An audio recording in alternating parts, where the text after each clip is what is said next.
Со церемонијално учествување положување цвеќе пред споменичното обележје во чест на битолските евреи, поставено пред здравствениот дом во Битола, представници на општината и други граѓани се поклонија одбележувајќи 78 годишнината од македонскиот дел на Холокаустот,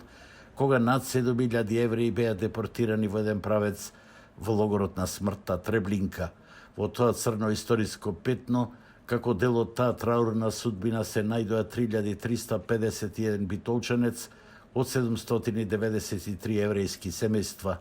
На церемонијата преку Зум учество седоа и високи представници на Израел, тамошниот амбасадорски кор и амбасадорот во Македонија Дан Оријан.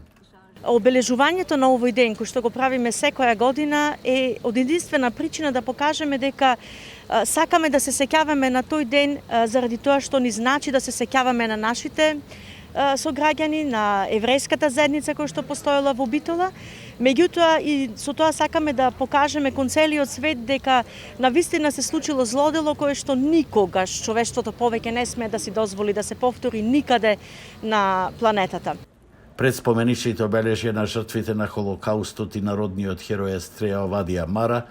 во нивна чест беа засадени јапонски цреши, а исто така од Сдруженијето Архан вчера засадија дрвца во 9 градинки, како дел од меѓународната акција засади по едно дрвце за секој наш граѓанин кој настрада во огновите на Холокаустот.